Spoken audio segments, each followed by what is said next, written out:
हमको खबर मिलता है वो हम करेंगे। तो सारी चीज़ें उन्होंने बहुत अच्छे से समझी है। अभी हमें 2 महीने जाके हम पूरे भारत को फिर से जागरूक करेंगे और ये आशा पे बैठे हैं सरकार हमारा काम करेगी। लेकिन याद रखिए, हमने अपनी तलवार म्यान में डाली नहीं है। हमने तलवार म्यान में रखी, लेकिन तलवार की मूठ हमारे हाथ में है। काम हुआ तो पूरी म्यान हो जाएगी, नहीं हुआ तो आपको इस संघर्ष के लिए फिर खड़ा होना पड़ेगा। मंजूर है? मंजूर है? क्योंकि हम ऑफ गार्ड नहीं रहना चाहते, हम अपने सुरक्षा कवच बंद नहीं करना चाहते। हमें हमारे खाते में पैसा चाहिए और आने वाले फरवरी एंड तक चाहिए।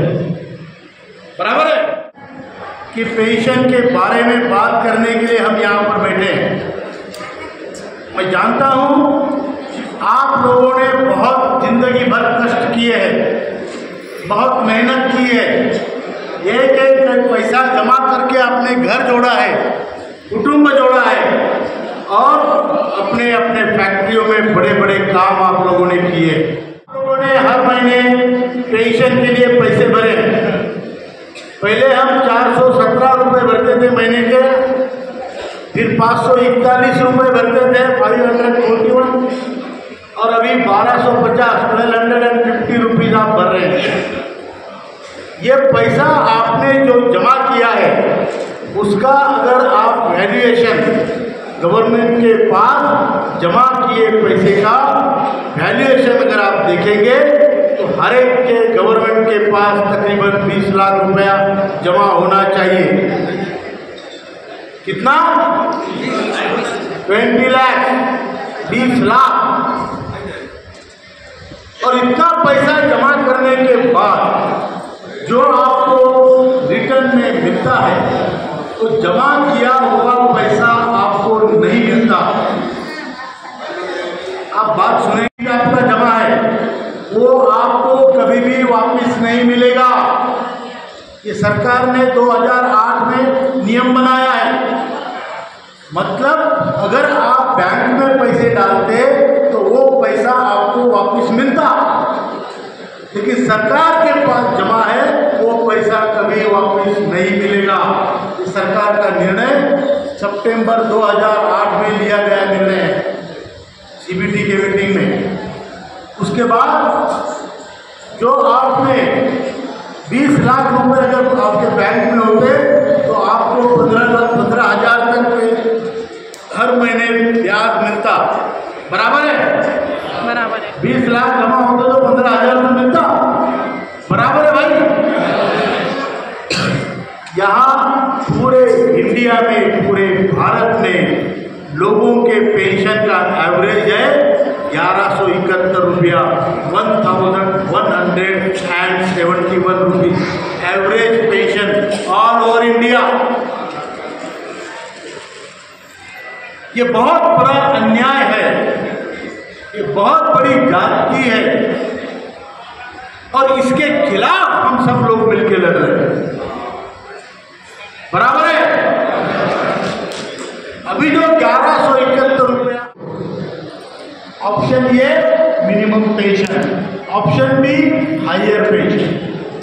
अब हायर पेंशन में मामला कैसा है मैं बताता हूँ। कई लोग बोलते हैं मुझे हायर पेंशन मिलनी चाहिए। मैं आपको बता दूं हायर पेंशन में डीए नहीं है। सुप्रीम कोर्ट का ऑर्डर डीए के लिए नहीं है। दूसरी बात, हायर पेंशन में पैसा भरना पड़ता है। आज ही सुबह रायचूर का एक एग्जाम्पल है, सर और मैं साथ में थे, नरगुण सर और मैं, उनका नाम है चोपड़े जी फ्रॉम रायचूर। उन्होंने फोन किया, बोले सर मुझे हायर पेंशन 22,000 बैठ गई। वेरी गुड, कितने भरे आपने पैसे? 12 लाख।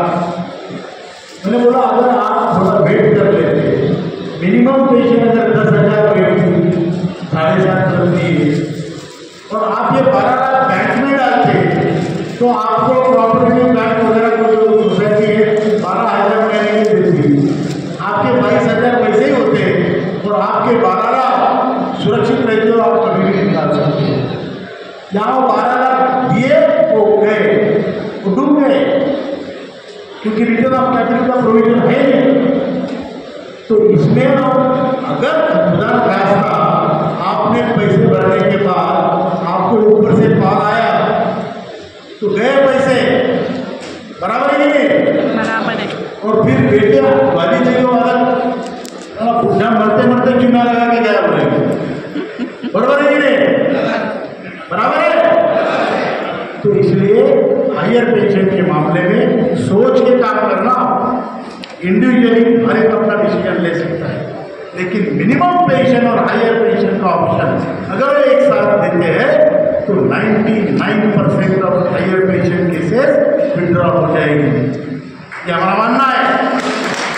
उनको कहा है, हमने उनको ये भी बोला है, आरोग्य सुविधा के बारे में आयुष्मान भारत योजना 70 साल के ऊपर के लोगों के लिए चालू हुई है, बराबर?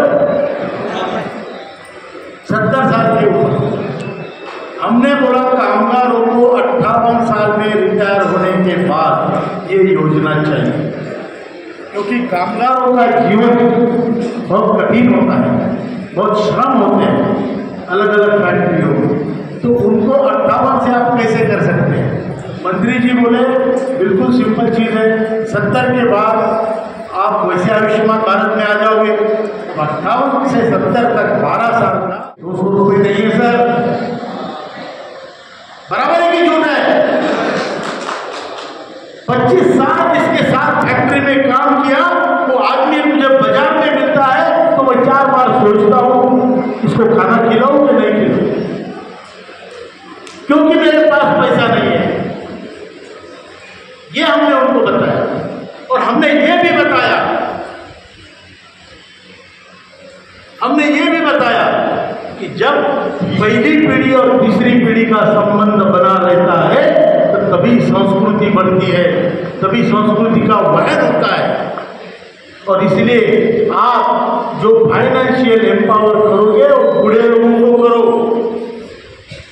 बूढ़े लोग जब फाइनेंशियली एम्पावर होंगे तो आपको वृद्धाश्रम खोलने की जरूरत नहीं पड़ेगी। बराबर है कि झूठ है? बराबर है। बराबर है क्या? ये सारी बातें कहने के बाद मंत्री जी बोले, राउत साहब, अर्जुन सर वहाँ पे थे, सबने मिलकर प्रेजेंट किया।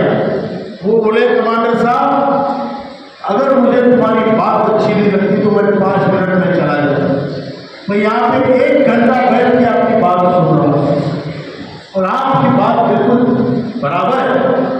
वो बोले हमारे गुजरात में जब कोई हम किसी के घर मेहमान जाते हैं तो बच्चों के हाथ में 100-200 रुपये रखते हैं। मैं जानता हूँ आप लोगों की उतनी भी ताकत नहीं है, ये होना चाहिए और हम ये करेंगे तो गवर्नमेंट और भाई भी आपके साथ बहुत बड़ी बात है। इसके लिए आप जोरदार तालियां बजा सकते हैं, बजाओ भाई।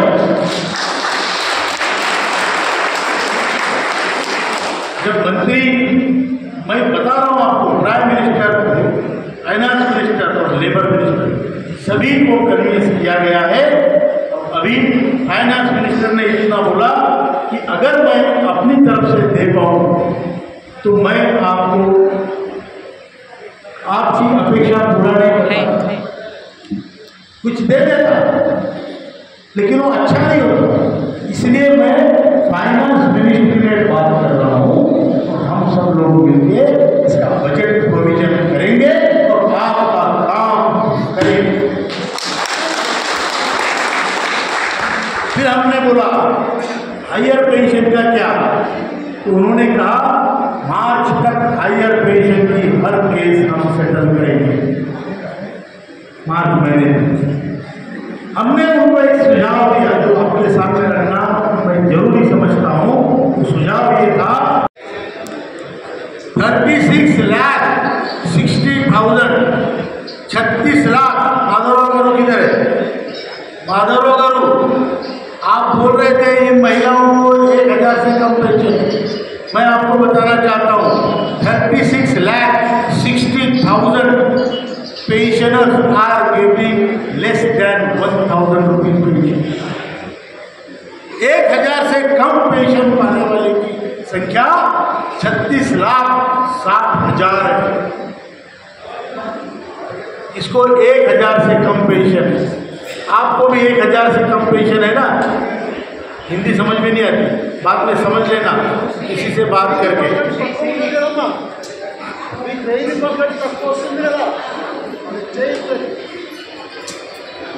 इतनी कम पेंशन है,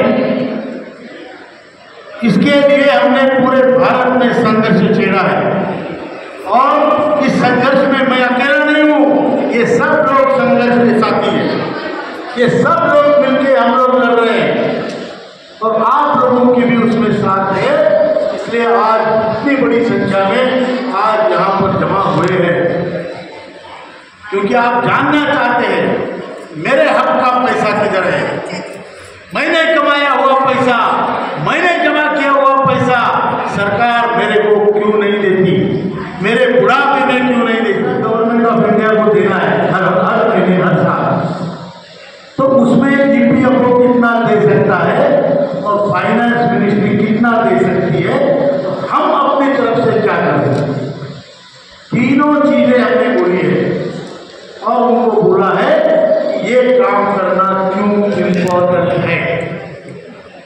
हमने उनसे कहा आप भारतीय जनता पार्टी के लोग हैं मंत्री जी, आपका जो असल में जो मुद्दा पहले से एजेंडा में आपके है वो अंत्योदय का आपका आदर्श है।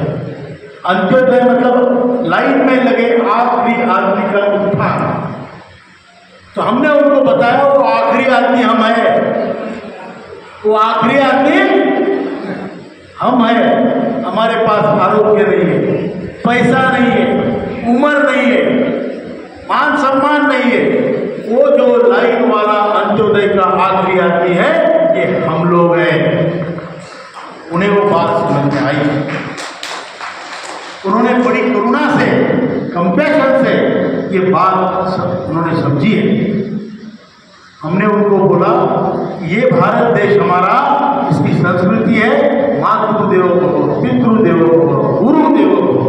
और आज हमारे माता, हमारे पिता उनके घर में अपमानित हो रहे हैं, इंसल्ट हो रहा है उनका, क्योंकि उनके पास 100 रुपये 200 रुपये नहीं होते। उनकी बेटी अगर दिवाली